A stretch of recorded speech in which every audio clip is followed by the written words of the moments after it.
Okay, Chris here. This is my second aviation video series. I've been thinking about the direction that I want to take this channel, and I've been pretty inspired lately. I've got a book here that I've been going through, and it deals with the history of aviation.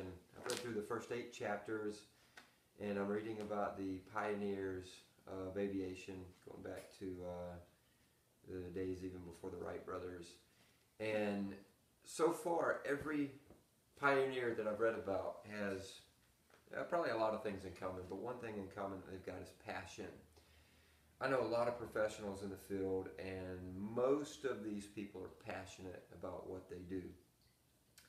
I'm kind of zeroing in on aviation in particular because that's my field, but I want to put up a lot of information just about business and professionalism and achieving potential. I've been pretty motivated, pretty pumped up lately. But I've got the overall aviation theme just because that's what I'm interested in. That's what I know. But I've been reading this book, and it's for a class. I'm going to get into that later. I'm going to go back and do some videos talking about my college experience and what's going on. But anyway, as I'm reading this book, I'm thinking, really a good start would be to kind of discuss, what drives people to go into this field. And so I'm going to share my experience and then some other things that I've come across. And I'm thinking back to, it was a few years ago, I was sitting at the LaGrange airport. I was on a business trip I had done for the company I was flying for at the time. And we had a good, 4-hour layover. And I was sitting there, and this lady came in, and she was flying freight. I think she was flying a Caravan. And I was listening to her, and she said, I'm not making good money. Flying's gotten old. This is just a job at this point, and it's more of a hassle. I'd like to move on and find something else. And I got to thinking, I never want to get to that point. I love what I do. I've enjoyed it. Yeah, there are sacrifices. There are times where you'd rather be doing something else. But I've never lost the drive. I've never lost the passion, and I don't ever want to get to that point. And I know a lot of older guys with a lot more experience, a lot more time, many more years in the business than I have that haven't lost it. They can be grumpy about the sacrifices you have to make, but they haven't lost the passion. So I know right off the bat that there are people that are driven to do this, and there are people that aren't driven to do this. And I think back to my first semester of flight school. I went to a technical college, a 141 school for aviation, and the truth is, a lot of people wash out. The fall semester, and back then we were on the quarter system, this is in 2001, and you have a boom. Every year it would be a larger number of entering students that first semester, and typically within the first 2 semesters, there was a fair amount of those people that would wash out. And I don't know why those people made the decision to end up in aviation school, because the commitment is tremendous. It's a lot of money. And when you're going into aviation, that's a very specific field that's opening one door, but it's not particularly opening multiple doors within multiple industries. It may be opening multiple doors within one industry, but it's pretty specific. So I knew guys that came in and went halfway and dropped out. The people in my mind that made better decisions, if they weren't going to go the distance, maybe they dropped out after a quarter. But there's always that. I even hear about that in the airlines. I haven't done the airlines. I haven't had that experience. Maybe one day I'll have the opportunity. Maybe one day I won't. Who knows? But I read that even the people that get to the point where they can go in for a class in the airlines and they don't make it through it. I was talking to a guy a few weeks back, and he said they fly MU-2s on a military contract for the Air Force, and they take ex-Air Force pilots through MU-2 school, and every year they'll have a couple of applicants or candidates who go through the school and get to the end of it, and they say, this is not for me. And that's amazing to me. if that's a possibility for you, my encouragement and suggestion would be try to figure that out as soon as you can. My experience is if you have the drive, you know it. I knew it from an early age, and that's what I'm going to talk about in this video. But I just wanted to throw that out there. The real rate of people who wash out during the educational process, the fact that there are people who wash out even after their primary aviation education's out of the way, and they're going off to the airlines, or even pilots who have had military careers or other types of aviation careers get involved in a different area of aviation and it doesn't suit them. So that's something to think about.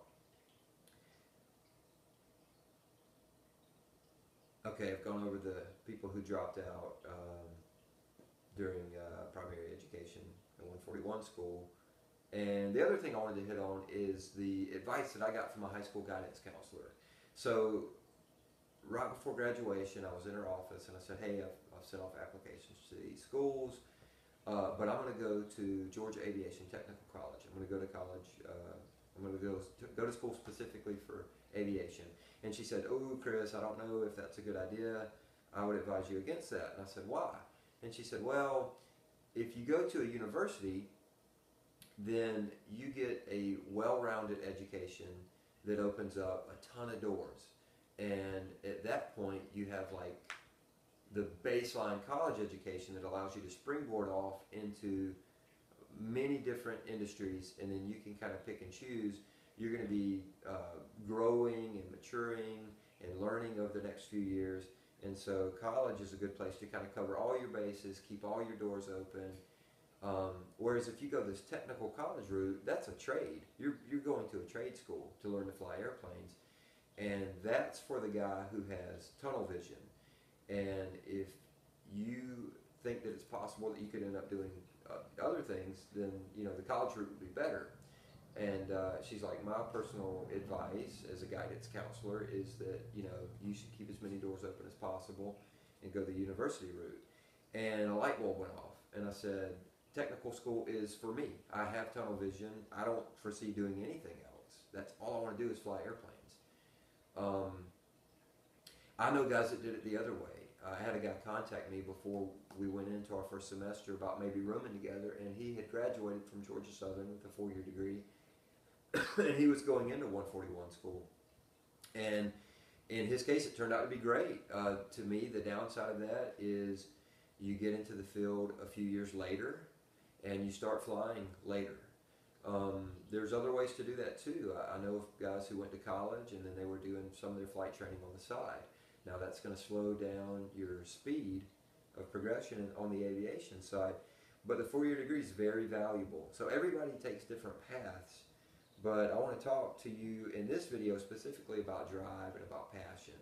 And we're talking about aviation here, but really you want to have drive and passion for whatever field you're going into. If you're going to sell shoes, if you're going to fly airplanes, if you're going to sell insurance, or if you're going to get in politics, whatever. I mean, I would encourage you to find that thing that you're driven and gravitate towards that. So I knew from a very early age that I had a passion, and that advice that I didn't take from my guidance counselor, I still took as good advice. It probably applies to a whole lot of people who don't know where they want to be in 5 years when they're 17, 18 years old. In my case, I knew. It was clear, and I'll tell you that story now. So when I was a little boy, 3 years old, 4 years old, there was this man, his name was Holder Watson, and he was in his 70s. I thought he was a really old guy, and he sat just a few rows down in front of us in church, and I thought he was the coolest old man, because every Sunday when I would walk in the sanctuary from Sunday school, I would walk right by his seat on the way towards the back where my family sat, and he would always shake my hand, and he'd always slip me a piece of bubble gum. And he was a cheerful, driven old man, and he was the first aviator that I ever knew. And I really respected him. And I remember being 5 years old and thinking, man, Mr. Holder is so cool. he flies airplanes, and I felt deprived. And I told my dad, you know, I'm 5 years old and I've never had the opportunity to fly. And I was upset about it. So I talked to my dad, and my dad said, you know what, we're going to take you flying. I didn't know this at the time. I learned this later, but Holder Watson was a flight instructor, and I grew up in a small town, and when he came, he was a World War II pilot. He'd flown in the war, and then he was farming. He was a farmer in Burke County, Georgia, and he was a flight instructor, and he had a couple of airplanes, and he did flight instructing for a lot of the businessmen in town, people that were interested in aviation, and he had actually gotten my dad's private license. My dad was a private pilot. I'll get more into that story in a later video. But so one day, when I was 5, my dad took me out to the airport. Holder Watson was there, and I found out immediately where he kept all his bubble gum. We went into the trailer there where they had their little FBO, and he said, hey, why don't you go and look in the fridge in the bottom shelf? And I looked in the bottom shelf, and he had just tons of those little rolls of bubble gum. And so I got me a few and stuck in my pocket. And I said, all right, let's go flying. So we were in a 152 two-seater. My dad sat co-pilot. Mr. Holder sat in the left seat, and they put me in the baggage compartment in the back. And I crouched on my knees, and I could lean up and look through in between them. And I just remember from that flight, I remember flying around and being able to see Plant Vogtle from the air. It's a nuclear power plant over in Georgia. And I thought that was really cool. I remember looking down and seeing cars and buildings, and they looked like toys. And I remember looking at the cockpit and all the gauges and thinking, wow, that looks really complicated. Mr. Holder was very confident. I know he was a good instructor because my dad talked to me about his experience as a flight instructor. He told me the story about him soloing, and I wish I would have known Mr. Holder better, but he died while I was still a pretty young boy. But my dad always said once I grew up and started flying planes that he wished we could get together and have a chat because we'd have a lot to talk about. But he is one of my heroes, and he kind of lit the fire from an early age. So we went up for that flight and came down and landed. When I got out of the airplane, my dad said, what'd you think about that? And I looked at him and I said, Daddy, this is what I'm going to do when I grow up. So that business decision was nailed down from a very early age. And I knew it. I kept it tucked away. I didn't think about it a whole lot. But from that point forward, I kind of knew. And that was in the back of my mind. So it wasn't until I turned 17, I was getting pretty close to graduating, and people were sending off applications for college and taking the ACT and taking the SAT. And I said, well, I guess the time has come. I need to start doing my research. And so the first place I went was I got on the internet and I got in touch with a Navy recruiter because I wanted to fly for the military. And this was pre 9/11, and at the time the military was offering really nice packages. They had large enlistment bonuses, and the recruiter came and picked me up, and my mama wasn't happy about it, but he took me up to their recruiter office in Augusta, and I took the ASVAB. And a few days later, he said, we want to meet with you. And he called me back, and he said, we want to put you in the nuclear sub program. Your ASVAB score is really good. This is a good program. We've got good sign-on bonuses. It's a 6-year commitment. You're going to get an outstanding education, and I'll bring in some specialists to talk with you about exactly what it's going to be looking like. And I said, well, that's all good, but when do I get to fly? Can you get me a flying spot?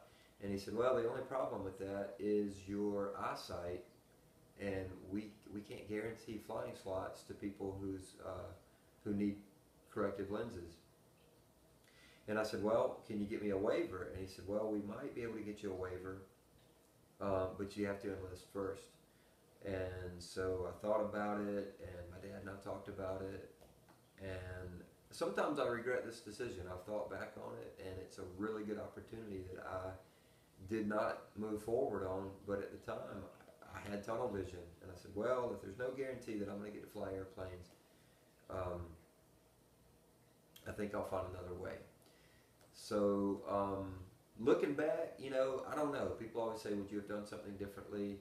I would say I felt very blessed.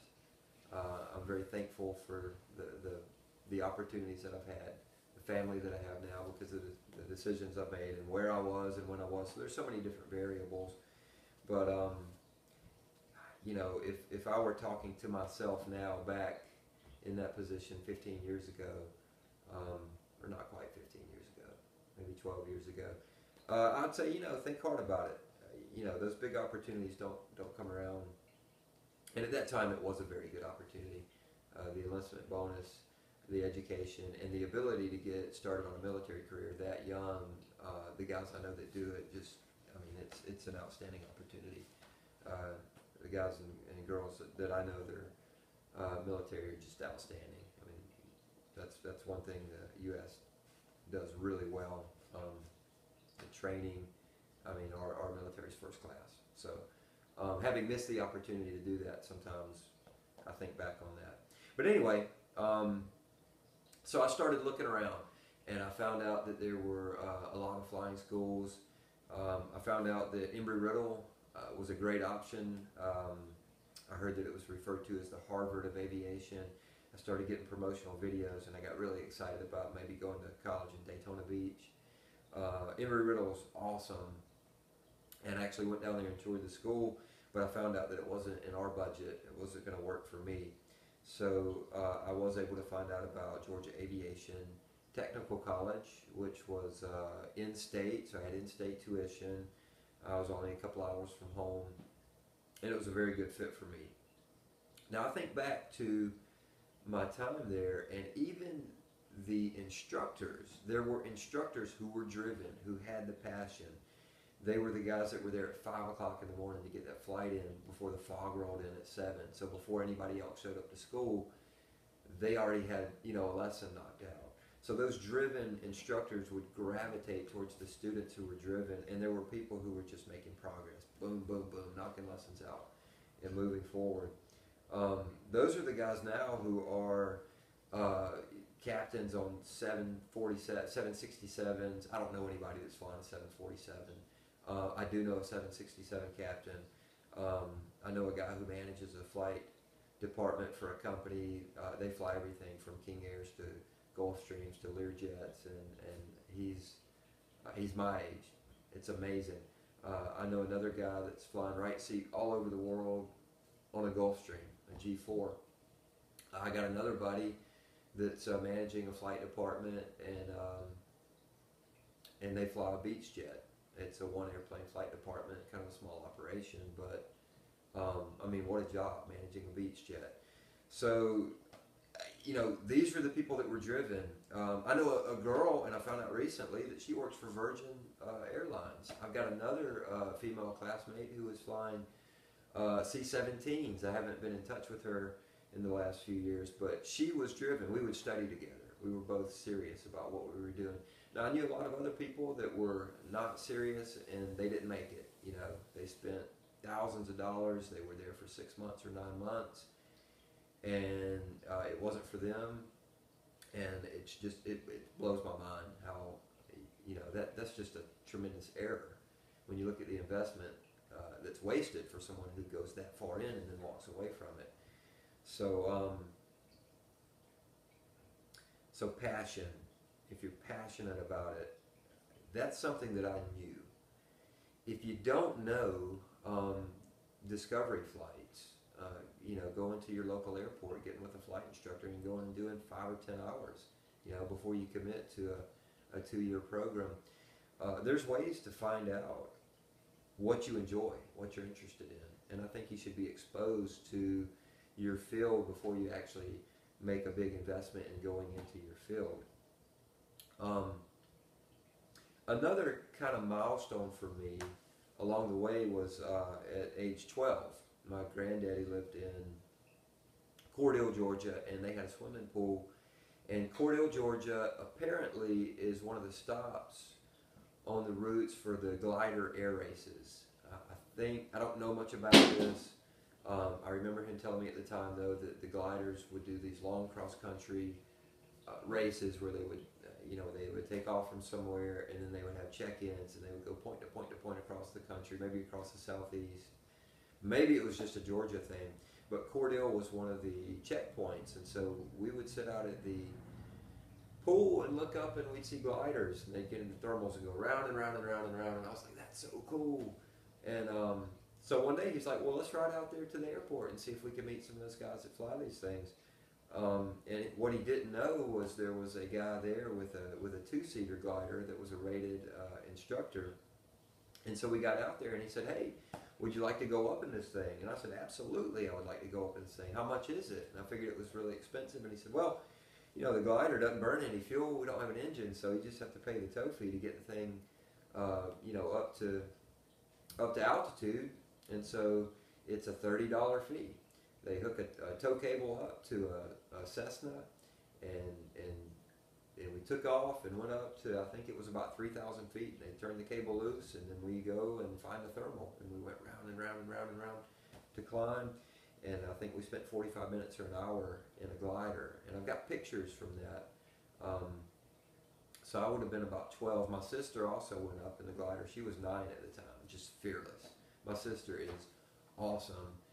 She was bungee jumping, and she was getting on roller coasters, like when she was like having to stand up on her toes to look like she was tall enough. She was fearless from an early age, and so I always thought that was really awesome. 9-year-old little girl going up in a glider. So my mom got a ride, I got a ride, my sister got a ride. And after that, when I got involved in aviation, my granddaddy always said, well, I guess it was my fault. I shouldn't have taken you out to the airport and taken you, you know, to go get a ride in the glider that day. He was just concerned about the sacrifices that you have to make to go into aviation. A lot of times you end up with a job, and the schedule's pretty tough, and you're not, you can be away from your family more so than a 40-hour desk job. So there are sacrifices. We'll get into all these different issues more later, but in this second video in the series, I just kind of wanted to open up and share with you my experience, how I got involved in aviation, how I knew that I had the drive and the passion, and some of those steps along the way, and also if I'm going to throw out any advice on this one, and this is for anybody, and it's just find what you're passionate about. Put a lot of thought into it. We're all put here to do something, and you know, work's good. Work's a good thing, and you want to be involved, you know, performing your work, doing something that's meaningful, something that you're passionate about, some area where we can contribute and get fired up about. I've been doing it for 10 years. Just a few months ago, I hit 4,000 hours in my logbook, and I still love it. Every time I get to go fly, I'm thankful for the experience. I'm thankful for the opportunity, and I don't foresee that changing. Right now, I'm not flying as many hours. Probably going to do 150 hours this year. I used to do 400 a year. I know some of my airline buddies are doing 1,000 a year. I think I would probably be okay with that schedule as well. I'm happy to be where I'm at now, though. But motivation, I'm reading about these guys, man, the pioneers, the early guys, and they all had that in common. I was reading, I'm trying to remember who it was in here. It was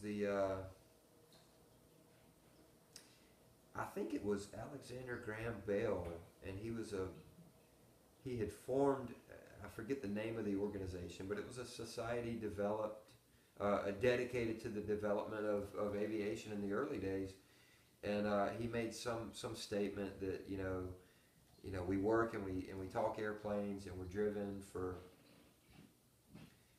something like 12, 14 hours a day, and then we go to bed, and then we get up and do it again. And these guys were just really driven, really motivated, and on fire. And they're the guys that built the industry. I mean, they made advancements that were unbelievable, that changed the world. And my wife's behind me making fun of me. That's funny. But so if these guys could get together and change the world, we can be dedicated enough to change our lives and get involved in a job that is meaningful and that we're passionate about. And so that's my message for the second video. Thank you for taking the time. Look forward for more to come.